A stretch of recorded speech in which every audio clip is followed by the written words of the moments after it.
ஒழிப்பு இந்திய கல்வி காக்கின்ற இந்த போராட்டத்தினுடைய தலைவர் உள்ளிட்ட இந்த போராட்டத்தில் பங்கேற்று இருக்கக்கூடிய உங்கள் அத்தனை பேருக்கும் ஜெய் பீம், லால் சலாம்.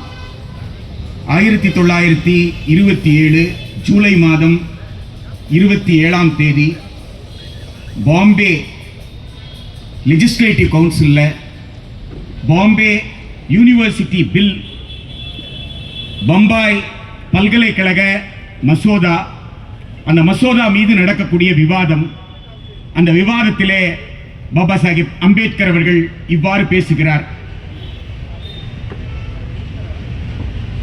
தேர்வும் கல்வியும் வெவ்வேறானது.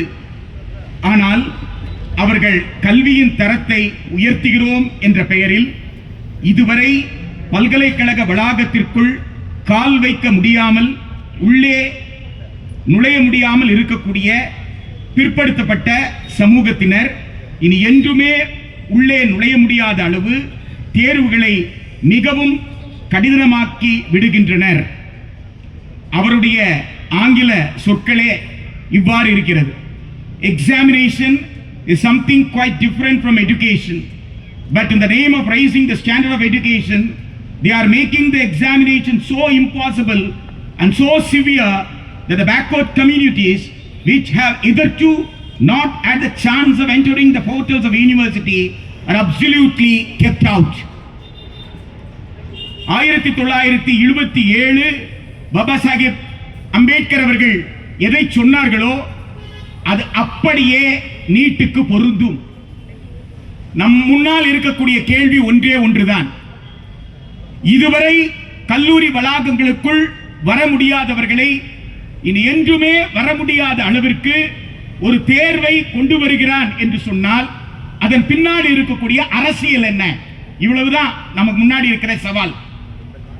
இங்க பள்ளி கல்வியில மேல்நிலை பள்ளி கல்வி முடித்து மருத்துவத்திற்கு வருகிறார்கள். மருத்துவத்தை படிக்க வரக்கூடியவர்கள் மருத்துவத்தை நன்றாக படிக்க வேண்டும். எனவே மருத்துவத்துறையிலே அவர்களுக்கு ஆர்வம் இருக்க வேண்டும்.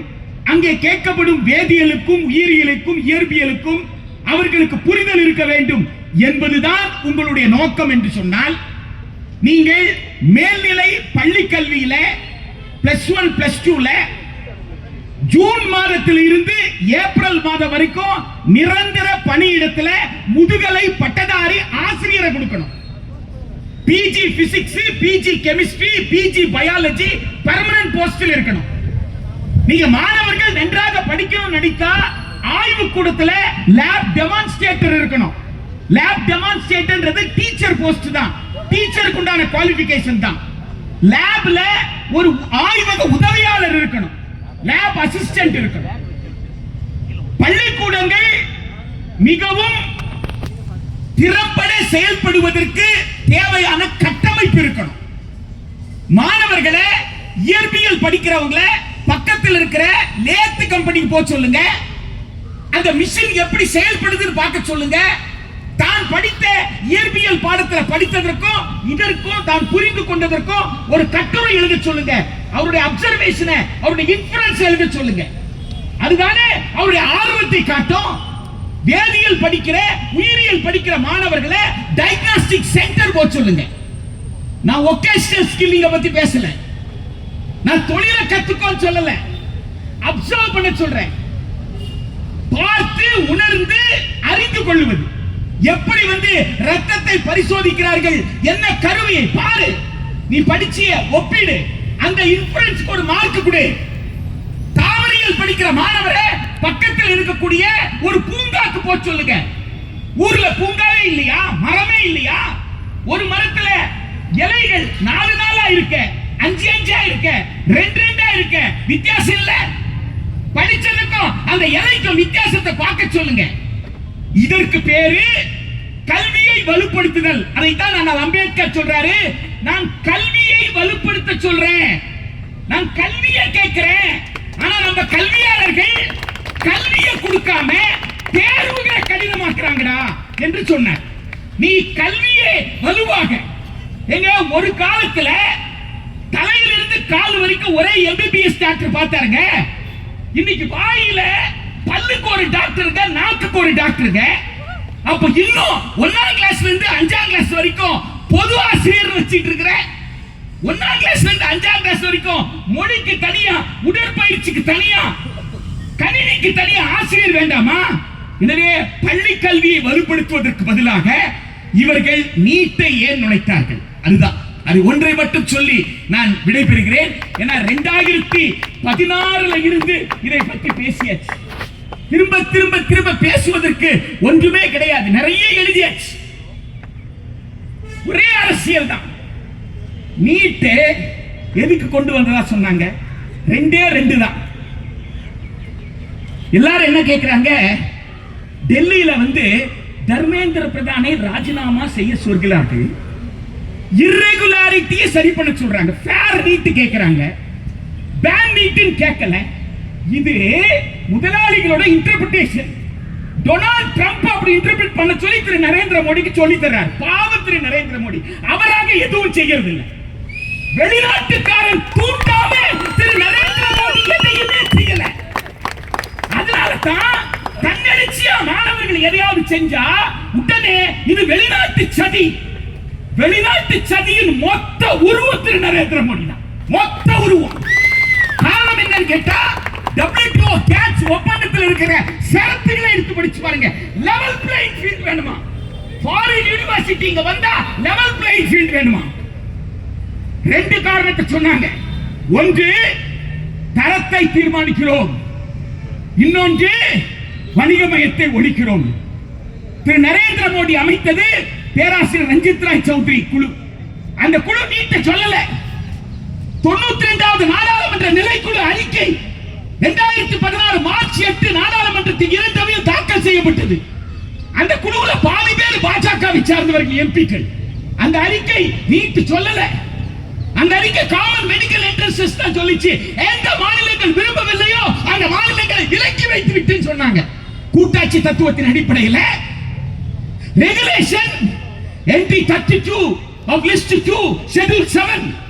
நீங்க பாபா சாஹிப்பை எந்த அளவிற்கு படிக்கிறோமோ, அந்த அம்பேத்கர் உருவாக்கிய அரசமைப்பு சட்டத்தை நடைபாதை தோறும் வாசிக்க வைக்காத பெரும் குற்றவாளிகள் நாம். அதன் விளைவுதான் 10 ஆண்டு காலமா தெருவில் நிற்கிறோம். வேற எதுவுமே கிடையாது. நமக்கான உரிமை எழுதப்பட்டிருக்கிற அந்த உரிமையை வாசித்து பார்க்க கூட நம்மால் முடியலையே. இந்த ரெண்டு காரணத்தை சொன்னாங்களா? நீட்டுக்கு முன்னாடி ஒரு மருத்துவ கல்லூரியில ஒரு மாணவர் அதிக மதிப்பெண் இருக்கிறவரை சேர்க்காம குறைந்த மதிப்பெண் இருக்கிறவரை சேர்த்துட்டா அது குற்றம். அந்த நிர்வாகத்தின் மீது நீங்க என்ன செய்யலாம்? நடவடிக்கை எடுக்கலாம். அரசு கட்டணத்தை போட்டா அந்த கட்டணத்தை விட கூடுதலா வாங்கினா அது குற்றம். நீங்க வழக்கு தொடுக்கலாம். அது நடந்திருக்கு. இப்போ நீட்டில் என்ன நடக்குதுன்னு கேட்டா, 50% இடத்திற்கு கட்டணம் தீர்மானிக்க முடியாது. National Medical Commission Act 2019 Narendra Modi அவர் கொண்டு வந்த சட்டத்தின்படி கட்டணத்தை தீர்மானிக்க முடியாது. 18 லட்சத்திலிருந்து 25 லட்சம் ஒரு வருஷத்துக்கு. 5 ஆண்டுகளுக்கு 1 கோடியில் இருந்து 1.25 கோடி. அங்க 1 கோடியில் இருந்து 1.5 கோடி செலவு செய்தா எங்க போக முடியும்? 24 லட்சம் பேர் எழுதுறாங்கன்னு சொல்றாங்களே, அந்த 24 லட்சம் பேர் எதுக்கு எழுதுறாங்க தெரியுங்களா? 65,000 அரசு கல்லூரிக்கு எழுதுறாங்க. அரசு கல்லூரி 65,000.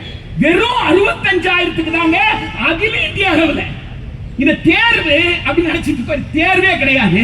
இந்த நீட் மோசடியில இந்தியர்கள் மட்டும் பண்டு பெறல, foreigner overseas citizen of India NRI இவன் கூட யாரு போட்டி போடணும்னா தஞ்சாவூர்காரன் போட்டி போடணும். இவன் கூட யார் போட்டி போடணும்னா திருவள்ளூர் மாவட்டக்காரன் போட்டி போடணும். இவன் கூட யார் போட்டி போடணும்னா புளியாந்தோப்புக்காரன் போட்டி போடணும். யார் கூட? லண்டன்காரன் கூட, அமெரிக்காக்காரன் கூட. இதுதான் லெவல் பிளேயிங் ஃபீல்ட். இந்த நீட் நடைமுறையில் உங்களுக்கு 720 மார்க்.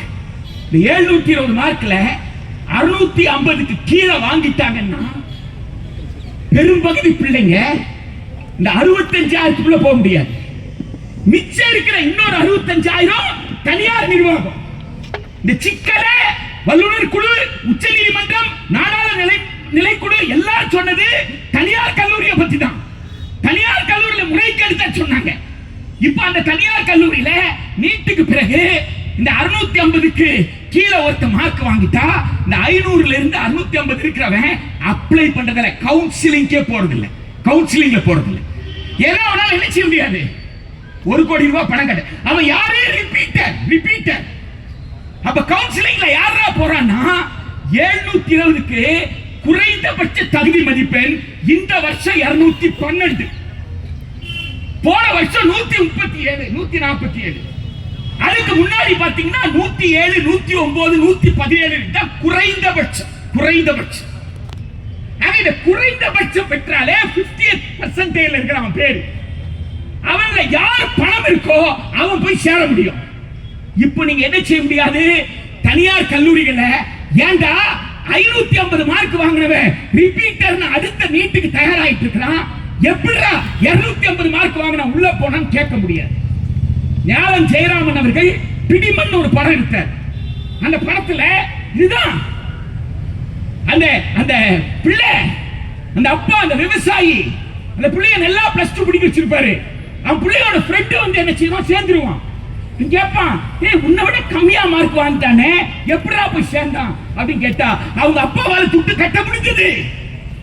நண்பர்களே, தோழர்களே, நீட் நடைமுறையில நீங்க யாரும் கேள்வி கேட்க முடியாது, தனியார் கல்லூரிய கேள்வி கேட்க முடியாது. அவன் என்ன சொல்லுவான், கவுன்சிலிங்ல வந்தான்னு சொல்லுவான். ஏண்டா 50 லட்சம் ரூபாய்க்கு 2014 அலர்னாங்க, 1.25 கோடி ரூபாய் கேட்கறீங்க, கேட்க முடியாது. ஏன்னா சட்டப்படி நேஷனல் மெடிக்கல் கமிஷன் சட்டம் அவனுக்கு என்ன கொடுத்திருக்கு, உரிமை கொடுத்திருக்கு. அவன் நீட் யாருக்கு, குழந்தைக்கா? நீட் யாருக்கு, மருத்துவ கல்விக்கா? நீட் யாருக்கு, தரமான மருத்துவர் உருவாக்குவதற்கா? கிடையவே கிடையாது. நீட் என்ற ஊழல் தனியார் மருத்துவ கல்வி நிறுவனங்களை காப்பாற்றுவதற்காக, அதன் வாயிலாக இவ்வளவு கோடி செலவு செய்து மருத்துவராக வந்தா ஆரம்ப சுகாதார நிலையத்துக்கு வரமாட்டான். போலீஸ்ல உதவாங்கிய உடம்பு வளர்த்த ஆளு ஸ்கூல் டைம்ல இருந்து பார்த்துட்டு இருக்காங்க. நும்பாக்க F2 F3 அதுல இருந்து பார்த்துட்டு இருக்கேன். இந்த உடம்பு இவ்வளவு பெருசா வளர்ந்துருக்குன்னா போலீஸ் வரதான் காரணம். சரியா?